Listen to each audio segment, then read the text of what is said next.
নমস্কার, সম্পাস হিজিবিজিতে আপনাদের স্বাগত। আজকে গিয়েছিলাম মানকর থেকে আলপনা গ্রাম বা লবণধার গ্রাম ঘোরার পাশাপাশি আমরা এছাড়াও পুরনো কিছু বাড়ি, জমিদার বাড়ি, রাজবাড়ি, মন্দির, এগুলো আমরা দেখলাম এখানে। তো তারই কিছু কথা বা ছবি আপনাদের সাথে শেয়ার করি। আমরা সকালে হাওড়া থেকে ব্ল্যাক ডায়মন্ড এক্সপ্রেস ধরলাম, দিয়ে নামলাম মানকর স্টেশনে। মানে আসলে সেই দূরের জিনিস দেখা হয় আর ঘরের কাছের দেখা হয় না, সেরকম একটি ধানের শীষের ওপর একটি শিশির বিন্দু। আজকে সেই শিশির বিন্দুর খুঁজতেই আমরা এসে পড়েছি ঘরের কাছে মানকরে। স্টেশন থেকে টোটোতে আমরা চললাম। এবার হচ্ছে যে অনেক দিন পর এই দৃশ্যগুলো দেখলাম।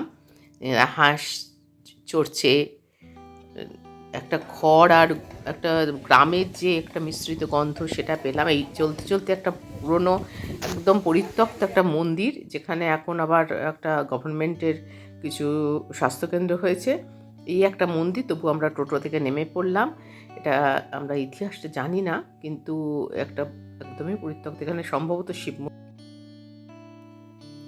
আর এই দেখুন, এটাই হচ্ছে আসল মেন মন্দিরটা। ঢুকতে বাদিকে শিব মন্দির ছিল মনে করছি।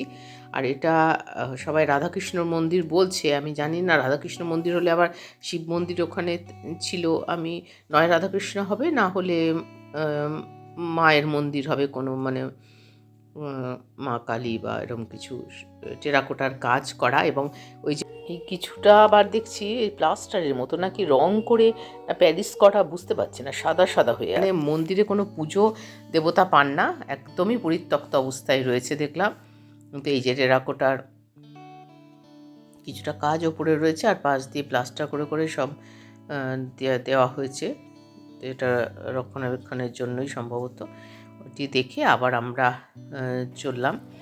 এই ইউক্যালিপটাস গাছের সারি পেলাম। আবারও গ্রামের বাড়ি, গ্রামের দোতলা মাটির বাড়ি রয়েছে এখানে দেখলাম। একেবারে এই যে ঘুটে গোবরের যে একটা, খড়ের যে মিশ্রিত একটা গন্ধ, সেটা পাচ্ছি।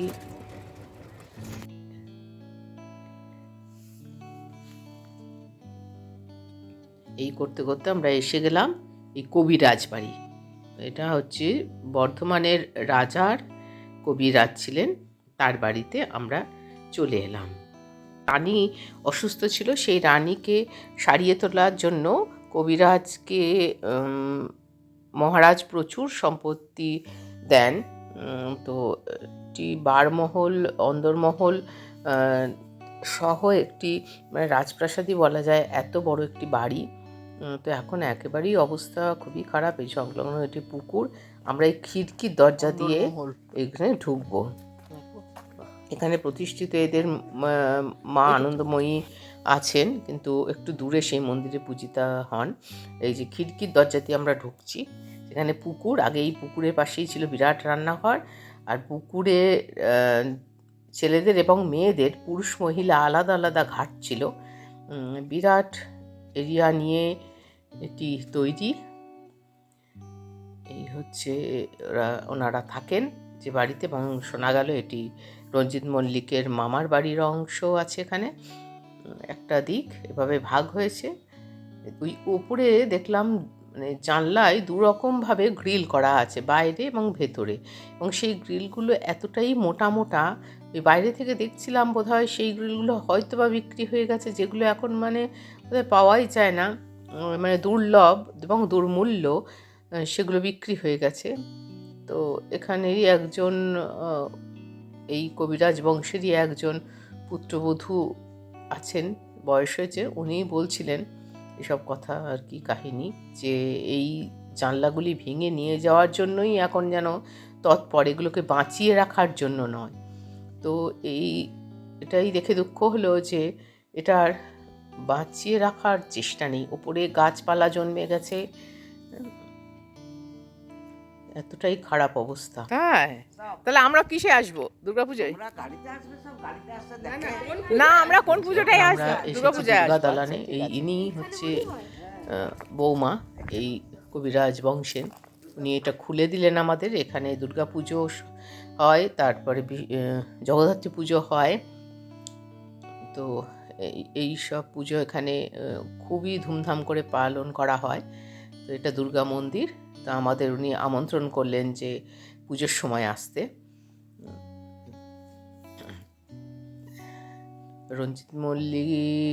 অভিনেতা রঞ্জিত মল্লিকের মামার বাড়ির তরফ থেকেই জগদ্ধাত্রী পুজোটি করা হয়। এই যে দেখুন, সমস্ত এগুলো সব বন্ধ করে দেওয়া হয়েছে এই গেথে গেথে ইট দিয়ে। আর এইখান দিয়ে ওই অন্দরমহলে যাওয়ার রাস্তা ছিল, কিন্তু এখন ওটা বন্ধ করা আছে। তার জন্য আমরা খিড়কির দিক দিয়ে গেলাম। কেন বন্ধ আছে জানি না, এদিকটা বন্ধ আছে, এদিক দিয়ে আর যাতায়াত হয় না। আর এইভাবেই সমস্ত যে ইট দিয়ে বন্ধ করা, আর ওপরেও এই অবস্থা। গ্রিল ছিল দরজার, জানলার, হয়তো জানলার গ্রিল ছিল, কিন্তু এখন দেখতে পেলাম না। এখানে বলি হয়, এটা বলির জায়গা করা আছে। এবারে আমরা আনন্দময়ী মার মন্দিরটি দেখতে যাচ্ছি। তো এই পথেও একটি এই যে শিব মন্দির পেলাম, এই আনন্দময়ী মায়ের মন্দির ওই যে দেখা যাচ্ছে। এটি কিন্তু এটি বন্ধ। যখন এখানে পুরোহিত আসেন সেই সময়ই পুজো হয়, কিন্তু বলেছিলেন 10:30 থেকে 11টার পুরোহিত আসেন, কিন্তু আসেননি। আমাদের টোটো চালক ভাইও আর অপেক্ষা করতে চাইলো না, কারণ আমাদের অনেক দূরে যেতে হবে, ওই লবণদার গ্রাম। এরপরেও আছে দেখার অনেক কিছুই। এরপরেই চলে এলাম আমরা রংমহল।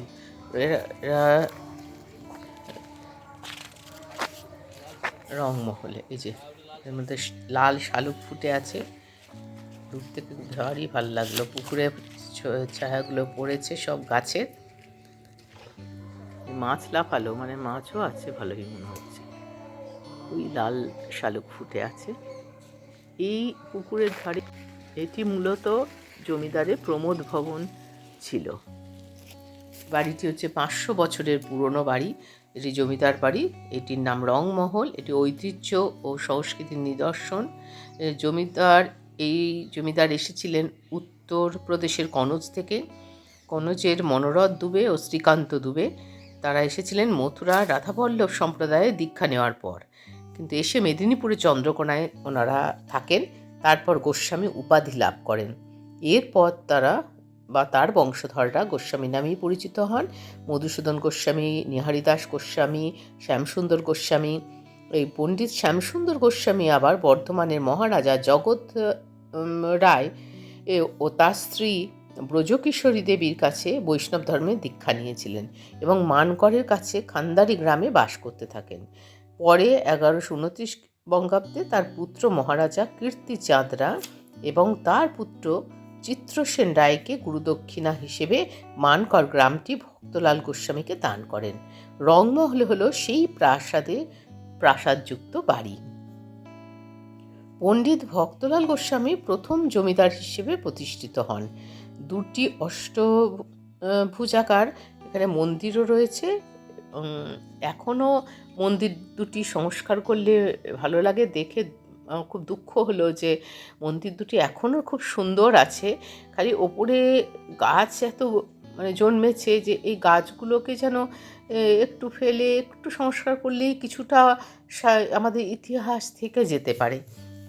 তো এটাই আমরা তো ঘুরে দেখলাম, কিন্তু আরও অনেকের জানা দরকার। এই যে মন্দির দুটি, আমার তো মনে হলো এখনও সুন্দর কাজ করা রয়েছে। এদিকে একটু বাঁচানো বোধহয় সম্ভব ছিল, এখনও এত ভালো আছে। এখান দিয়ে সিঁড়ি আছে এই ওপরে উঠে যাওয়ার জন্য।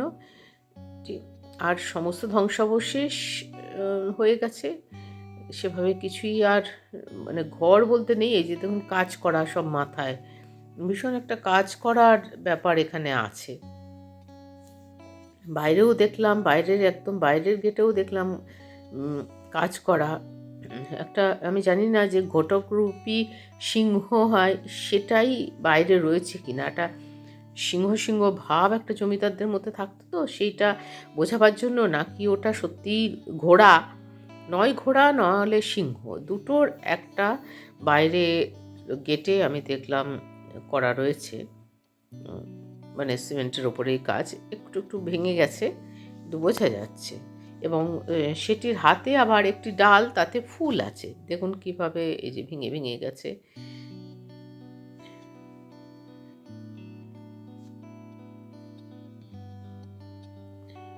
এটি বিশ্বাস বাড়ি।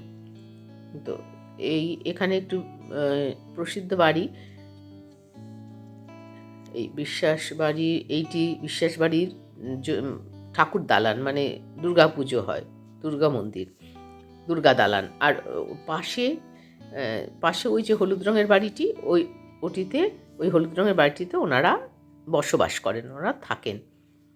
আর এই বিরাট ব্যাপারটা, এটা সম্পূর্ণই দুর্গা পুজোর দুর্গা মন্দির বা দুর্গা দালান। এই বন্ধ আছে এখন। তো আমরা বাড়ি থেকে ওনাদের একজনকে ডেকে নিয়ে এসেছি, তো উনি খুলে দিলেন। আমরা দেখলাম এই সাদা, এখানে দুর্গাপুজো হয়,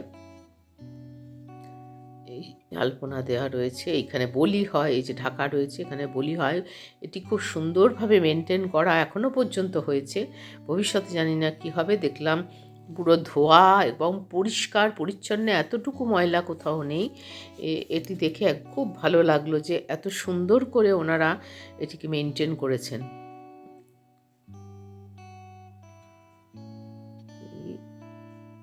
এবার ওনাদের মুখেই একটু শুনে নিই ওনার কথা, ওনার বংশধরের মুখে। বলেছিলেন যে অমুক জায়গায় গিয়ে তুমি দুর্গা মন্দির প্রতিষ্ঠা করো, তো তারপরে তোমার ছেলে হবে। তো সেই দুর্গা মন্দির প্রতিষ্ঠা, তখন তো তালপাতার ছাউনি করে দুর্গা মন্দির দুর্গা পুজো করেছিলেন। তারপরে ওনার পুত্র সন্তান লাভ হয়েছিল, তার নাম ছিল দুর্গাদাস বিশ্বাস। এরপর তারপরে জেনারেশন হয়ে আসছে, আমি হচ্ছি 10th জেনারেশন। আচ্ছা, এই যে বিশ্বাসটা আমি শুনেছি যে শৈচলতে আমি পড়েছি, ওই নবাবেরই নবাবের দেওয়া বিশ্বাসী কাজের জন্য তখন হ্যাঁ। বিশ্বাস উপাধি দিয়েছিলেন। ঠিক ঠিক ঠিক। আমাদের অ্যাকচুয়াল টাইটেল হচ্ছে গঙ্গোপাধ্যায়, আমরা গাঙ্গুলি ব্রাহ্মণ। কনজ ব্রাহ্মণ, না ওটা সম্ভব? না না, কিন্তু বইতে তাই লেখা, ভুল অনেক লেখা বইতে আছে, তাই ভুল লেখা আছে। আচ্ছা আচ্ছা, আপনারা এখানকারই তাহলে? হ্যাঁ, আমরা এদেশীয় ব্রাহ্মণ। আচ্ছা এদেশীয় ব্রাহ্মণ। আচ্ছা। আর এর পরের এক জেনারেশনে মহেশচন্দ্র বিশ্বাস, আমার এই দাদুর বাবা, উনি কাশ্মীরের রাজার দেওয়ান হয়েছিলেন, দেওয়ান ছিলেন। কাশ্মীরের রাজার দেওয়ান হয়েছিল উনি। স্বামী বিবেকানন্দ ওনার আত্মীয়তায় ছিলেন ওখানে। ওখান থেকে এক নেপালের রাজকন্যাকে নিয়ে এসেছিলেন এখানে, উনিও সাধিকা ছিলেন। তো ওনার এখন কানলাতে আশ্রম আছে, শুধু মহিলাদেরই আশ্রম, ওটা কোনো পুরুষের। কি নাম বলে? হ্যাঁ, আনন্দ আশ্রম। আনন্দ আশ্রম, কানলা আনন্দ আশ্রম।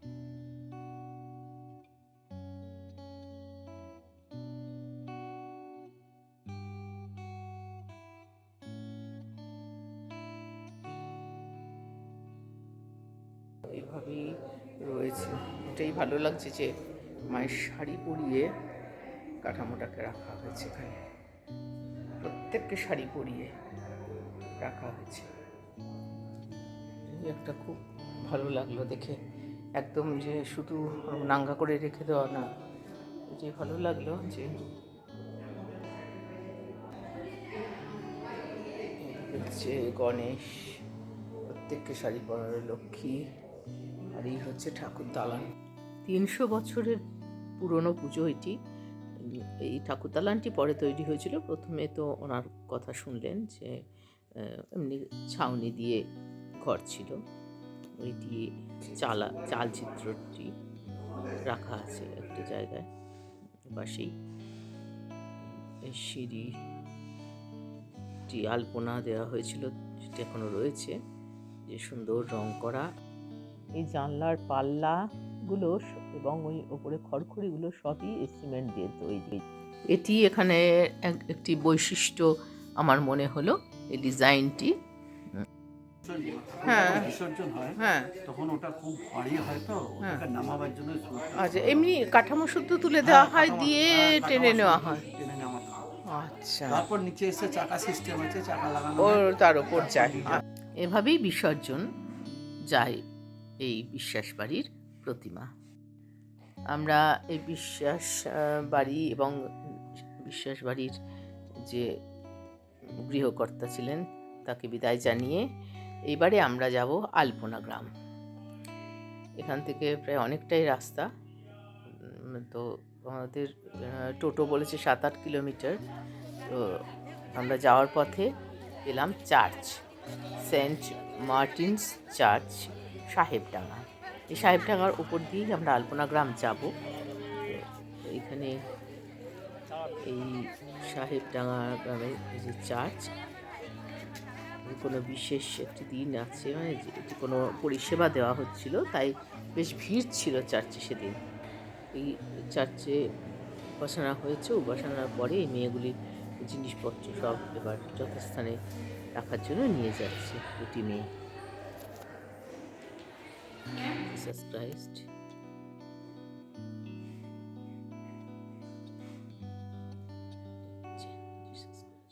আমাদের পথ চলা আবার শুরু হলো। একটু এগিয়ে আমরা নেমে গেলাম বাঁ দিকে নেমেই সুন্দর রাস্তা যাচ্ছে আর দুদিকে বেশ জঙ্গল। আমরা এখন আলপনা গ্রাম বা লবণধার গ্রামের দিকে যাচ্ছি। এই জঙ্গলটির নাম হচ্ছে মোসেলের জঙ্গল। এই মোসেলের জঙ্গলে এই স্থানীয়রা বলে এখানে নাকি মানে নেকড়ে বাঘও দেখা যায়, জানি না, কিন্তু ময়ূর আছে যথেষ্ট। এখন নাকি ময়ূরের সংখ্যা বেড়েছে, এটা একটা ভালো খবর। কিন্তু আমাদের চোখে পড়েনি, এমনি পাখির ডাক অনেক শুনতে পেয়েছি, তো ময়ূর দেখতে পাইনি। এই জঙ্গলের মধ্যে দিয়ে আমরা যাচ্ছি আর বেশ ঠান্ডা হাওয়া। এই আমরা পৌঁছে গেলাম লবণধার গ্রামে। যেখানে আমাদের টোটোটি দাঁড়ালো তার সামনেই এই বাড়িটি। লবণধার এই গ্রামের অন্নপূর্ণা মন্দির আছে। লবণধার অন্নপূর্ণা ওয়েলফেয়ার সোসাইটির পক্ষ থেকেই এইগুলো ইনিশিয়েটিভ নিয়ে এই মন্দিরটিকে প্রথম নকশা ফুটিয়ে তোলা হয়েছিল। এবারে এই মন্দিরের গায়ের আছে রাসলীলা ও ধর্মীয় কাহিনী চিত্র ফুটে উঠেছে। এছাড়া এই যে বাড়িগুলিতে চিত্রিত করা হয়েছে। এগুলি মার্চ মাসের এই প্রথম সপ্তাহে এখানে এই একটি কর্মশালার আয়োজন করা হয়, যেখানে গ্রামের মানুষের পাশাপাশি বাইরে থেকেও চিত্রকর আসেন এবং গ্রামের বাড়ির দেওয়াল চিত্রিত করা হয়। তখন ক্যানভাস হয় এই দেয়াল বা পাঁচিলগুলি। এই 4 বছর ধরে হচ্ছে এই যে অন্নপূর্ণা মন্দিরটি। এই অন্নপূর্ণা মন্দিরের এই যে এটি প্রথম চিত্রিত করা হয়েছিল, তারপরেই বাড়িগুলির কথা মাথায় আসে এবং এটার মূল উদ্দেশ্যই ছিল জঙ্গল বাঁচানো, যার জন্য ফুল পাখি এগুলোই মানে আঁকা বেশি ছিল। তারপরও কিছু ধর্মীয় কাহিনী যোগ হয়েছে, গাছ না কাটা, পশুদের নির্যাতন না করা, এই জন্য পশু এদেরই চিত্র আর কি ফুটিয়ে তোলা হয়েছে এখানে। ভীষণ শান্ত একটা গ্রাম, মূলত আদিবাসী গ্রাম এটি পূর্ব বর্ধমানে। এই যে এখানে এই যে গাছ না কাটা, এটা বনদেবী। এই যে গাছ কেটে কেটে এখন খাবার চাইছে, এমন একটা অবস্থা। এরকম কিছু বার্তা, জঙ্গল না কাটার বার্তা। এখানে বাঘ আছে পিছনে, মানে পশু, এভাবেই সব চিত্রিত হয়েছে। আর এর জন্য রং বিশেষভাবে ব্যবহার করা হয়, প্রাকৃতিক রঙের ব্যবহারই বিশেষ উল্লেখযোগ্য। এছাড়া এমনি অন্য রঙও আছে।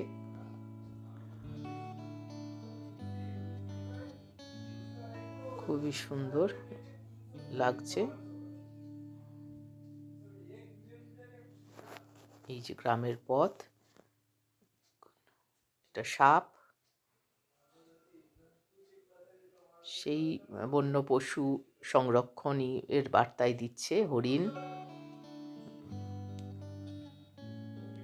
গাছ না কাটা, বন্য পশু সংরক্ষণ, মূলত এটাই দেখলাম থিম। এছাড়া কিছু ধর্মীয় কাহিনীও রয়েছে।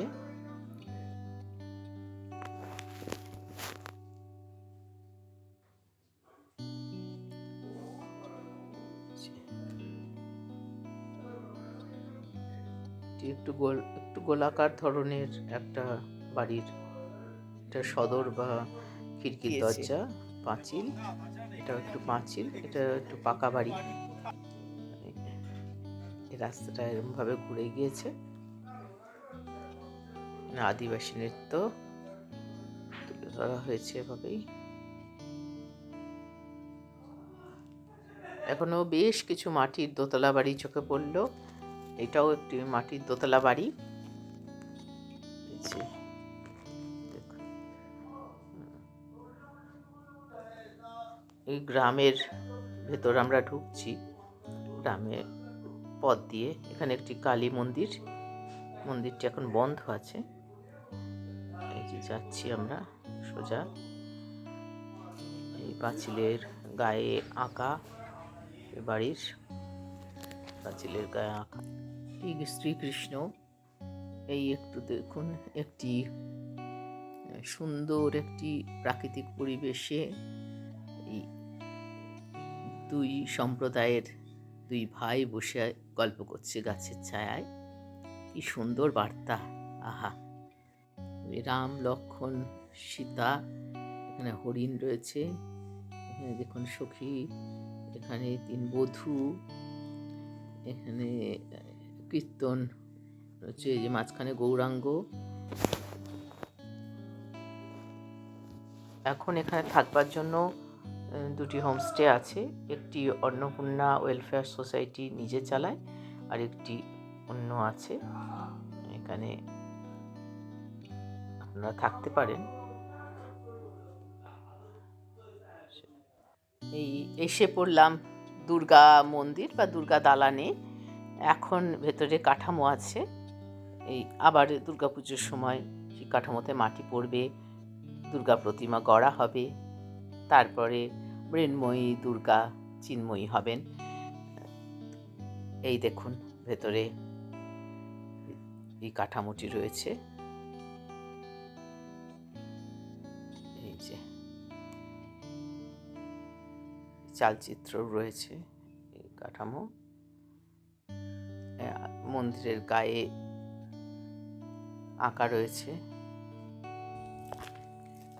সরস্বতী।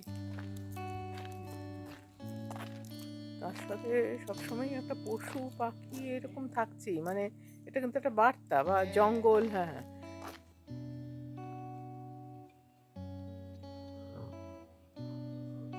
আমরা এই পাশ দিয়ে চলে এলাম একটি পুরনো মন্দিরে। এই মন্দিরটি 250 বছরের পুরনো মন্দির, কিন্তু আমাদের শান্তিপুরও আছে এর থেকে বেশি বয়স, তাই কিন্তু রক্ষণাবেক্ষণের জন্য সেগুলি ভালো আছে। কিন্তু এটা 250 বছরের মন্দির হলো একদম ধ্বংসাবশেষে পরিণত হয়েছে। এই এই যে 4টে মন্দির, এটি 4টি শিব মন্দির, 4 ভাইয়ের নামে, মাঝখানে বড় ভাই আছে। এইভাবেই মন্দিরটি নির্মিত হয়েছে, এবং নামগুলিও এখন লেখা ছিল ভাইদের নামগুলো পাশে পাশে, কিন্তু এখন সেগুলো কেমন আবছা হয়ে গেছে। আর প্রত্যেকটারই মধ্যে শিবলিঙ্গ আছেন, এবং সেই শিবলিঙ্গ এখনও নিত্য পুজো হয়। কিন্তু আমি জানি না যে যিনি নিত্য পুজো করেন তিনি বা এই যে গাছগুলো যে গজিয়েছে সেটুকুও কি টেনে মানে উঠিয়ে ফেলা যায় না? এটা আমার মনে প্রশ্ন জাগলো। এই ভেতরে এরকমভাবেই 4টি শিবলিঙ্গ আছে। এইটুকু আমি দরজার ফাঁক দিয়ে তুলতে পেরেছি। এই আজকের পুজো হয়েছে, জায়গাটি ধোয়া হয়েছে এবং ফুল দিয়ে পুজো হয়েছে। এই যে মাঝখানে বড় ভাই, এবং তারপরে মেজো, সেজো, ছোট, এভাবেই 4টি মন্দির। এই কিন্তু খুব দুঃখ লাগলো যে এই জিনিস, এই টেরাকোটার কাজ করা মন্দির আমরা কেন এটাকে ধরে রাখতে পারছি না। বলছে এটা ওদের বাড়ির তরফ থেকে না দিলে হয় না। তা বাড়ির তরফ থেকে যখন পারছে না দেওয়া, এইটি নারায়ণ মন্দির, ওনারা বিষ্ণু মন্দির বলছেন। এই যে যেটি একটু দেখালাম আগে, এটি দেখুন টেরাকোটার কাজ, কি সুন্দর, কিন্তু কেন জানি না দেখে মন খারাপ হয়ে গেল। এই দেখুন ওই শকাব্দ লেখা রয়েছে 1751, আর এই জায়গাটি নাকি বনের জন্য নির্ধারিত ছিল। এখানে একটি মন্দির হয়েছে। তারপরে আমরা আবার গ্রামের পথ ধরলাম। এই দেখুন সব দেওয়ালে আঁকা, এই আদিবাসী গ্রামের ভেতরে একটি মন্দির, শিব মন্দির। এই আদিবাসী সব ছোট্ট বাচ্চারা, একটি গরুর গাড়ি, এখানে মা দুর্গারই একটি রূপ। তারপরে এলাম ভালকি মাচান। এই ভালকি মাচান এই শাল পলাশের জঙ্গল পেরিয়ে এই এলাম। এর মধ্যেই 80 ফুট উঁচু 4টি পুরনো স্তম্ভ দিয়ে এই ভালকি মাচান এখানে তৈরি। মনে করা হয় এখানে যমুনা দিঘিতে জল খেতে আসা প্রাণীদের শিকার করার উদ্দেশ্যেই এই স্তম্ভ বা মাচান তৈরি করা হয়েছিল। এখানে দিঘি আছে এই ভেতরে, এই যেখানে এইটার ভেতরে দিঘি আছে। আর তখন ভাল্লুকও আসতো, তা হয়তো ভাল্লুক মারার জন্যই এটি ভালকি মাচান নাম হয়েছে। এই যে আমরা এইটাতে রেস্টুরেন্টে ওইখানেরই রেস্টুরেন্টে খেলাম, ওই অরণ্য সুন্দরীর। তারপরে এই ততক্ষণে সূর্য অস্ত যাওয়ার একদম মুখে, ভারী সুন্দর লাগলো। তারপরে আবার এই পথ ধরে ধরে এগোলে।